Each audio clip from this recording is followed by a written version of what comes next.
Good evening, I am Ansumana Sonyasi and this is QTV News coming to you live from our studios on Caraba Avenue. Thanks for joining us. Here are the main news headlines. A 3-day national consultation on adolescent girls and young people's sexual education began on Tuesday at the Sadauda Kairaba Jawara Conference Center. A roundtable discussion on migration targeting West African countries organized by the West Africa Democracy Radio based in Dakar was held over the weekend. Farming contributes immensely to the Gambia's economic growth, with over 60% of the population involved in farming. We hear about a scheme that has graduated 75 farmer field school facilitators. And in international news, Germany's development agency GIZ and ECOWAS have organized a week-long training session in Lagos for Anglophone media practitioners from the ECOWAS region. Stay tuned as we bring you more on these and other stories.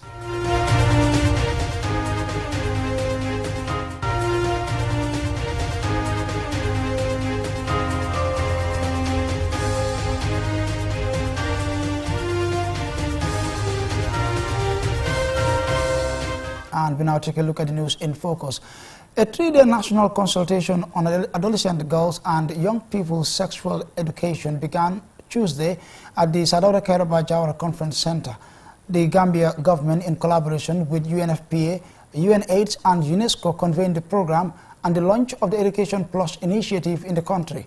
QTV's Mohamed Gajaka attended and he now reports. The consultation focuses on sexual and reproductive health education among young people and adolescents.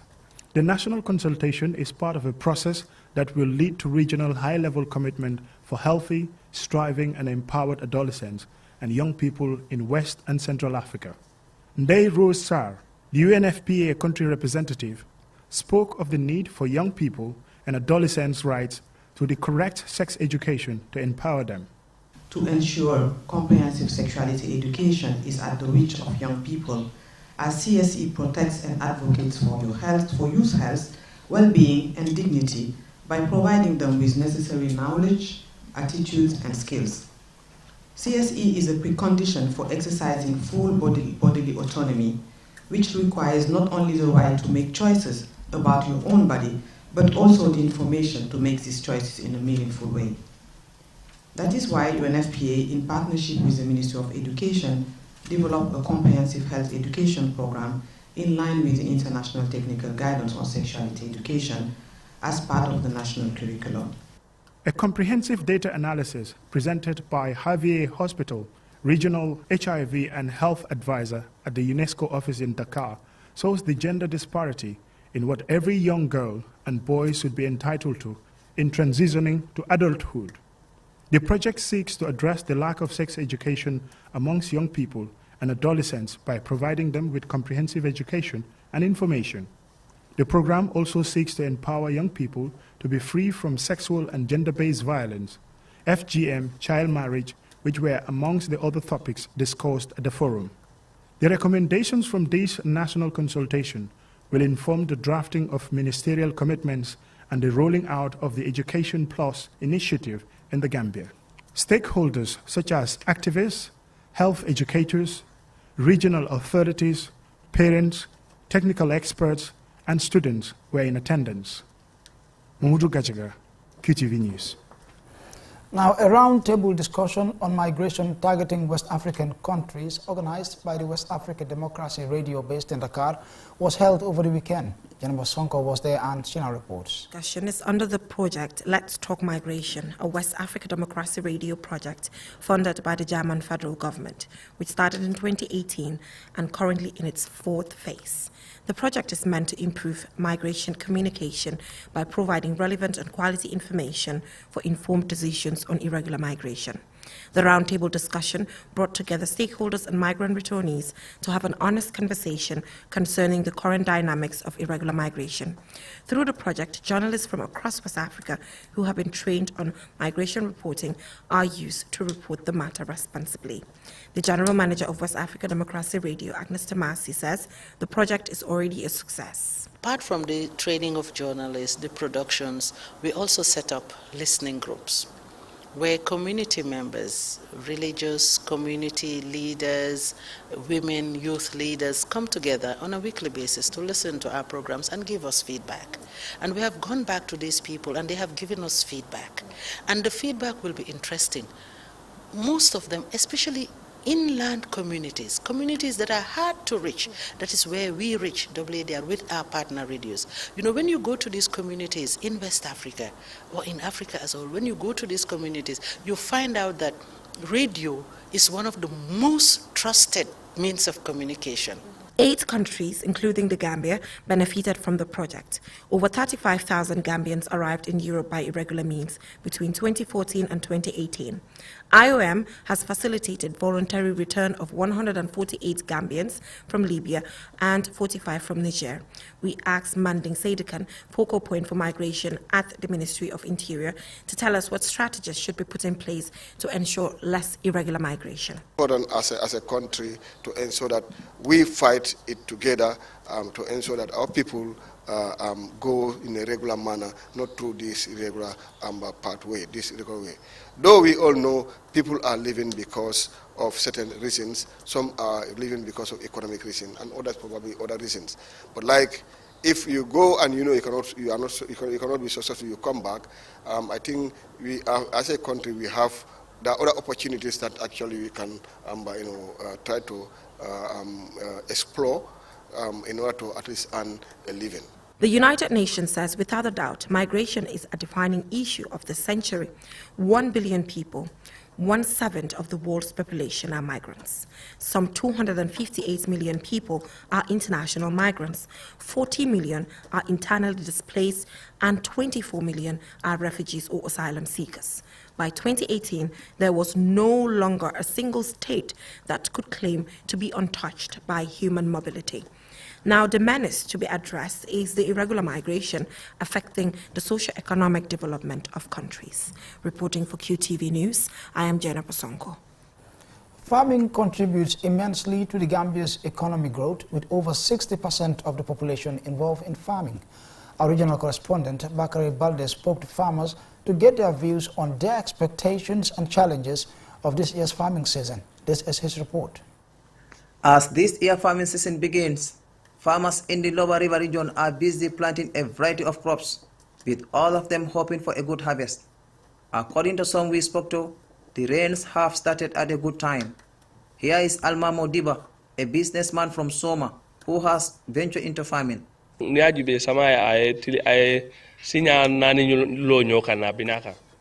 you look at it, you will realize that we have received 4 consecutive rains, and it's been a week now since we started cultivating, and we are happy.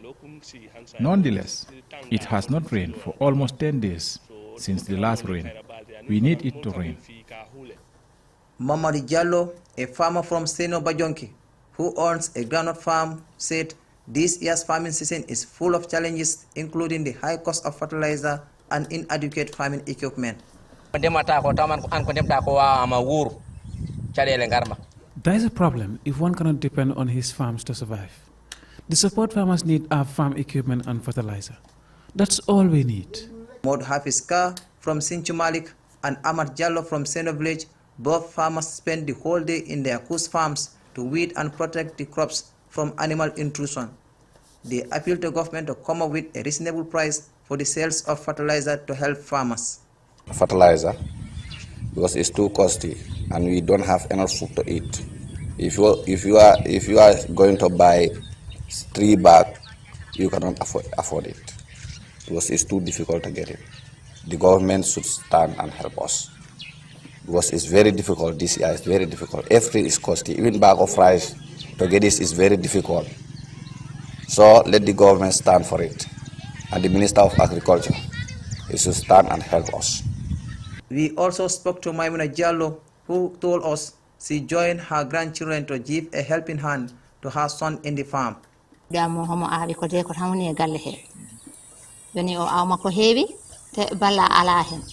My son has cultivated a vast farm and he is alone. I decided, together with my kids, to give support to with the farm. We will also need support from the government in terms of fertilizer. Despite some of the challenges they face, Most farmers we spoke to are optimistic of a bumper harvest at the end of the farming season, if maximum support is given to them by the government and relevant stakeholders. Reporting for QTV News, I am Bakari Balde. And that report there by Bakari Balde will lead us to the commercial break, but the news continues when we return. Don't go away.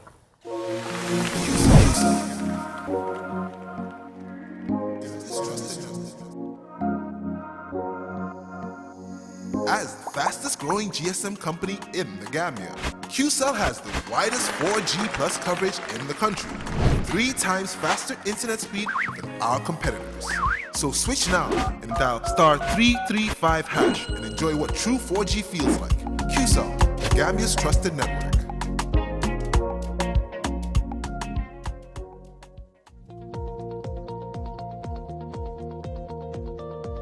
To make sure your company's products and services reach your potential customers, it is essential that you choose the right channel for your marketing purposes. QTV has the widest reach locally and beyond, and we can give your business the visibility it needs. Call QTV Marketing on +220 324 4444 or email us at marketing@qtv.gm and take your business to the world.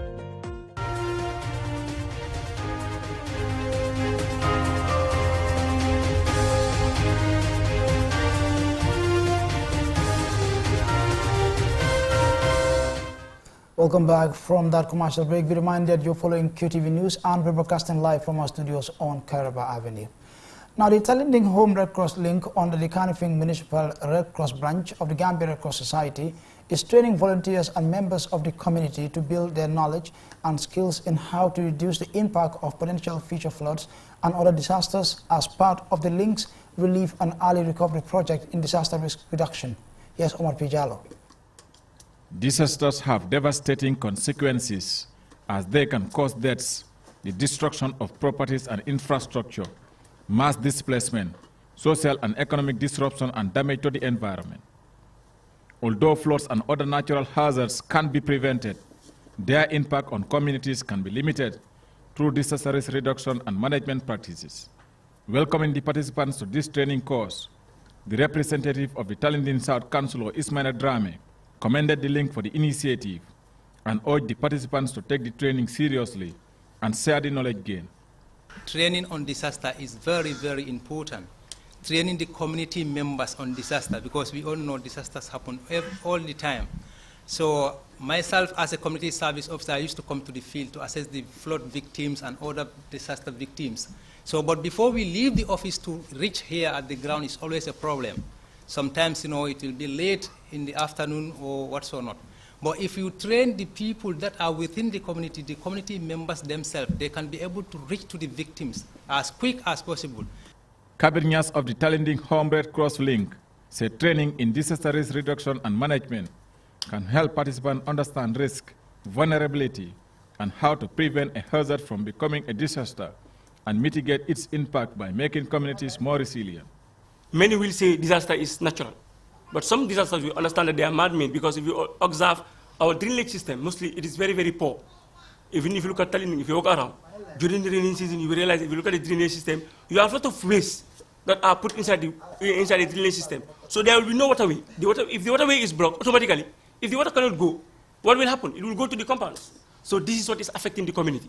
Omar Baji from the Gambia Red Cross Society said the Red Cross is committed to reducing the vulnerability of households and communities in disaster-prone areas and improving their ability to cope with the effects of disasters. Wherever, situations arises, when the need or information reaches at us, we always act and always on time.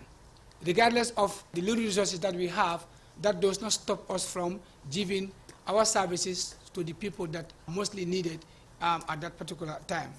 Ibrahim Kujabi, the head of fire safety at the Gambia Fire and Rescue Services, explained what communities can do to prevent frequent fire outbreaks. Since January 1st, 2022, we've attended 127 fire calls in Kanifing municipality alone. That is just KMC, 127 fire calls and 9 rescue calls. We have a whole 6 months to go again, meaning there can be an increase. But I believe when you actually apply what will be told here during these trainings, you'll be certainly able to reduce. In her closing remarks, Awabaji, a Red Cross volunteer, said strengthening the capacities of volunteers in disaster preparedness and post-disaster response will strengthen the community's collective impact in disaster preparedness and response at the national level. This training will help us enlighten and prepare us on disaster mitigation and respond in our various communities. The two-day training has drawn 75 participants from the communities of Talinding North and South. The training is expected to create awareness for participants in basic first aid and disaster risk reduction and response, thereby reduce the rate of disasters in the community of Talinding. Reporting for KTV News, I am Omar P. Jallo. Now, Group Scholar Diana Mariam International held its first graduation ceremony on Monday for its students who completed Year 6 and Form 5. Most of the graduating class of 2022 are bidding farewell to the school from where their educational journey began since they were aged 6 months. Well, the event was marked with speeches and advice for the students to hold on to certain values to face the world that awaits them. Mahmoud Lamin reports. This is the end of an academic journey for the graduating students who spent most of their lives in Group Scholar Diana Mariam International School from daycare to Form 5. Though this is its first graduation ceremony, this is not the first graduating class, as others had completed in the 2020-2021 academic year. Due to the COVID-19 pandemic, the school couldn't organize a graduation ceremony last year. For the school, it has been an academic journey that aims at excellence, which is reflected in the performance of the graduating students. Agwobo Julius Zerebe is the head of academics of this school. Year 6 checkpoint overall performance is 94.5% overall. Most remarkable in this result is that our student, Abimbola Praise Adepoju, scored 6 points in English, 6 points in mathematics, and 6 points in science, totaling 18 over 18 points. For now, I have not heard of this record in any other international school that did the same examination. Diana Mariam International is a bilingual school in French and English, which was established by its Director General in 2004 at Fajara, where it is located. As a bilingual school, the school takes exams from 2 international examination bodies, namely the Delft International Examination for French by the French Ministry of Education and the Cambridge Assessment International Examination from Cambridge in the UK. Mary Abdullahi Samba is the Director General of Group Scholar Diana Mariam International School. At Diana Mariam, our vision is to provide quality education and to prepare our pupils to be disciplined, to value work and success, and to always aim for excellence in a healthy, secure, and enjoyable environment. As they complete their primary and secondary education, another academic journey lies ahead for the graduating students. Both the Director General of the school and the guest speaker for this ceremony, Dr. Cherno Omar Bari, advised the students to equip themselves with fulfilling values to prepare for the world ahead. Aim for excellence. Be equipped with goodwill and tenacity to face intense competition. And because success alone is insufficient, be value bearers. I heard that in the speech made by the Director General. Remain humble and modest to remain at the service of your community, at the service of your nation. The graduating students leave their alma mater with feelings of gratitude for their teachers and parents who have supported them to make their academic journey a successful and promising one. To Mr. Deck, who with no doubt was our favorite teacher, even though he was the teacher that we disturbed the most. Thank you. To Auntie Fatu, Omasila's best friend, Thank you. And to Auntie Missing, even since when I was a baby, you've been caring for me and loving me since the school started. Thank you. The graduating students are awarded certificates, while some receive prizes for emerging as best students in the various subjects offered in the school's curriculum. Mahmoud Lamin, QTV News. Well, congratulations to the graduates. And now for some international news.